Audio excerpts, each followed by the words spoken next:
लिए जो वक्फ board bill कई और बिल जो है वो वापस जो है वो करने पड़े, क्योंकि उधर उसकी मेजॉरिटी कम है।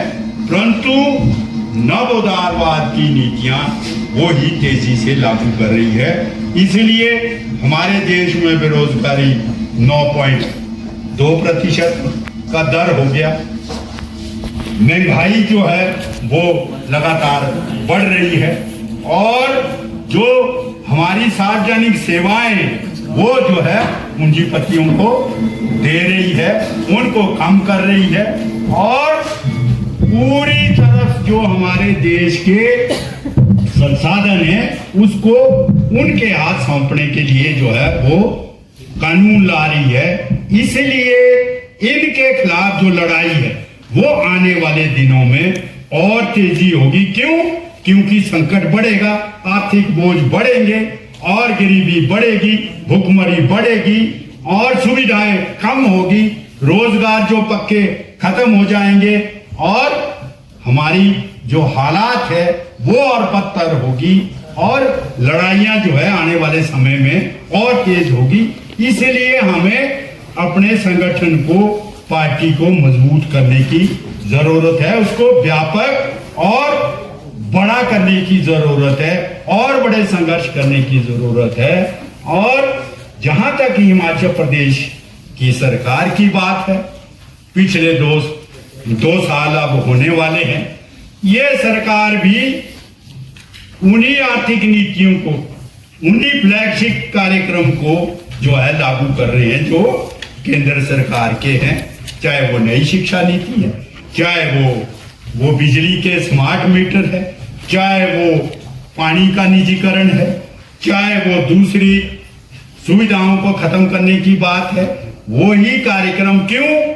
हिमाचल प्रदेश में गहरा आर्थिक संकट जो है वो है, पैसे नहीं है। आप सब जानते हैं ये कर्मचारी पेंशनर तो इनके तो हालात चेहरे पीले पड़ गए थे जब पेंशन नहीं मिली, 10 तारीख को मिली तो हालात खराब हो गई है। तो ये सारे जो आर्थिक नीतियों के प्रभाव वो लगातार जो है बढ़ रहे हैं और दूसरी तरफ सुक्खू साहब लगातार ये प्रचार कर रहे हैं व्यवस्था परिवर्तन। यार कैसी व्यवस्था? तो क्रांतिकारी परिवर्तन लाना पड़ता है, लोगों को गुमराह करें। मैं व्यवस्था परिवर्तन ला रहा हूँ।